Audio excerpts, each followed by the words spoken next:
आज हम पढ़ने वाले हैं डिफेक्ट्स के बारे में। तो टॉपिक रहेगा अपना डिफेक्ट्स इन सॉलिड। देखो, उससे डिफेक्ट बताने से पहले मैं सॉलिड की कुछ एक प्रॉपर्टीज के बारे में याद दिला देती हूँ, उनके बारे में रिमाइंड करा देती हूँ। हमने अपने प्रीवियस लेक्चर्स में ये देखा था और ये बताया भी था कि इस पूरे चैप्टर में सॉलिड स्टेट में हम क्रिस्टलाइन सॉलिड के बारे में पढ़ेंगे। और क्रिस्टलाइन सॉलिड की प्रॉपर्टीज जब हमने देखी थी तो उनमें से एक प्रॉपर्टी ये भी थी कि क्रिस्टलाइन सॉलिड के कंस्टिट्यूएंट पार्टिकल्स वो एटम हो सकते हैं, मॉलिक्यूल हो सकते हैं या फिर आयन हो सकते हैं। तो जब भी इनको देखा जाएगा या इनको ऑब्जर्व करा जाएगा तो ये एक रेगुलर या फिर डिसिप्लिन ऑर्डर में अरेंज रहते हैं।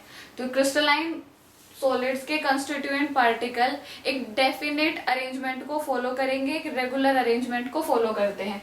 हमने मान लिया अपना ये सॉलिड का कोई भी हिस्सा, क्रिस्टलाइन सॉलिड का कोई भी हिस्सा जिसमें पार्टिकल्स एक डेफिनेट ऑर्डर में अरेंज थे। अब डिफेक्ट्स की बात करते हैं। मैं कोई भी समहाउ ऐसा मेथड यूज करके कोई भी ऐसी प्रोसेस यूज करूं जिसको अप्लाई करने के बाद इस सॉलिड के हिस्से में से कोई भी एक कंस्टिट्यूएंट पार्टिकल अपने स्पेस को लीव करा जाए या अपने स्पेस को छोड़ दे। इस कंस्टिट्यूएंट पार्टिकल ने अपना स्पेस क्या कर दिया, लीव कर दिया।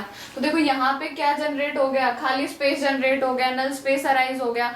और पहले तो ये एक डेफिनेट ऑर्डर में अरेंज था। पहले जब हम इस क्रिस्टल की बात कर रहे थे, इस क्रिस्टल लैटिस की बात कर रहे थे, तो ये एक डेफिनेट ऑर्डर में अरेंज था। लेकिन जैसे ही वो मेथड अप्लाई करा, अभी मेथड्स के बारे में नहीं पढ़ेंगे, कोई भी मेथड अप्लाई करके इनको जनरेट किया जा सकता है।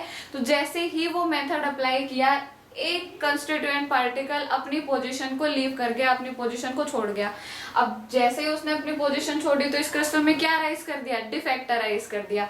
इसी डिफेक्ट की बात कर रहे हैं हम जब हम सॉलिड स्टेट की बात करेंगे या सॉलिड स्टेट में जब क्रिस्टलाइन सॉलिड की बात करेंगे तो इसी डिफेक्ट के बारे में बात करेंगे कि जब भी कोई मे भी कोई थर्मोडायनेमिक प्रोसेस, मे भी कोई केमिकल प्रोसेस हम अप्लाई करें और उस वेल डिफाइंड क्रिस्टल में कुछ चेंजेस आ जाए, उनमें जो अनवांटेड चेंजेस आ जाए, उनमें कोई डिफेक्ट अराइज हो जाए, उसको पढ़ेंगे। उसको बोला जाता है डिफेक्ट्स इन सॉलिड। ठीक है, अब मैंने एक ऐसे ब्रीफ चार्ट के टाइप में बता दिया, फ्लो चार्ट के टाइप में, ताकि कंफ्यूजन नहीं हो कि हम क्या क्या पढ़ने वाले हैं या क्या क्या पढ़ेंगे। तो देखो, हम इस चैप्टर में दो तरह के डिफेक्ट पढ़ते हैं। इस चैप्टर में तो नहीं, वैसे जनरली बेसिकली दो तरह के डिफेक्ट होंगे। सबसे पहला डिफेक्ट होता है point defect and the second one is line defect. Point defect को एटॉमिक डिफेक्ट भी बोला जाता है। ठीक है, पॉइंट डिफेक्ट को क्या बोलते हैं, एटॉमिक डिफेक्ट। और लाइन डिफेक्ट को क्या बोला जाता है, line defect is also known as electronic defect.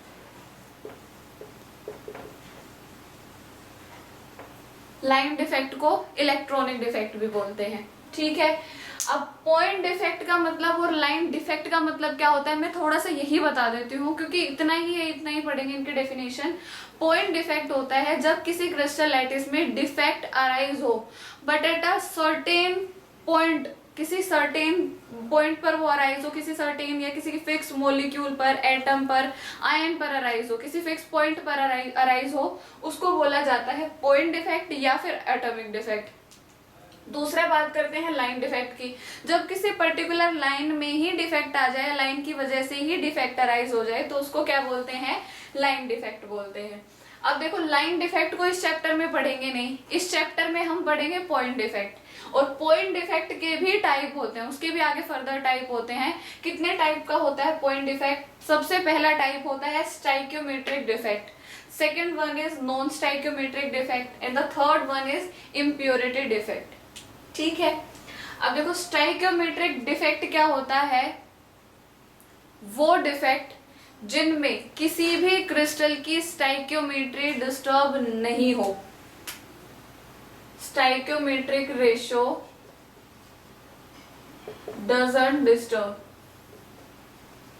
उसको क्या बोला जाता है, ये SR का मतलब स्टाइकियोमेट्रिक रेशियो। स्टाइकियोमेट्रिक रेशियो जिन डिफेक्ट्स में डिस्टर्ब नहीं हो, उन डिफेक्ट्स को बोला जाता है stoichiometric defect. And non stoichiometric opposite to stoichiometric, स्टाइकियोमेट्रिक में डिस्टर्ब नहीं हो रहा था, इनमें डिस्टर्ब हो जाएगा स्टाइकियोमेट्रिक रेशियो।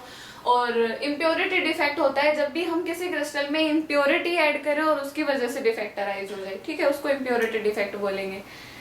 अब बात करते हैं स्टाइक्योमेट्रिक डिफेक्ट के टाइप की और नॉन स्टाइक्योमेट्रिक डिफेक्ट के टाइप की। स्टाइक्योमेट्रिक डिफेक्ट को भी आगे फर्दर 4 हिस्सों में क्लासिफाई करा जाता है और नॉन स्टाइक्योमेट्रिक को 2 हिस्सों में क्लासिफाई करते हैं।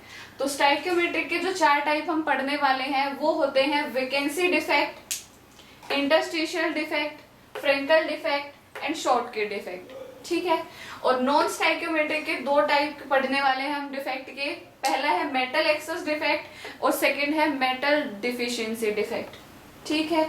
अच्छा, अब वैकेंसी डिफेक्ट और जो मतलब हम स्टाइक्योमेट्रिक डिफेक्ट की जब बात करते हैं तो ये जो 4 टाइप होते हैं ये इंपॉर्टेंट होता है। तो अपना स्टाइक्योमेट्रिक डिफेक्ट होता है, ये one of the most important defect होता है जिनसे क्वेश्चन पूछा जाता है इन बोर्ड्स, इन कॉम्पिटिटिव एग्जाम। जो क्वेश्चन पूछता है वो मेनली इन डिफेक्ट से पूछा जाता है और इनमें भी specifically Frenkel defect and Schottky defect इनसे पूछा जाता है।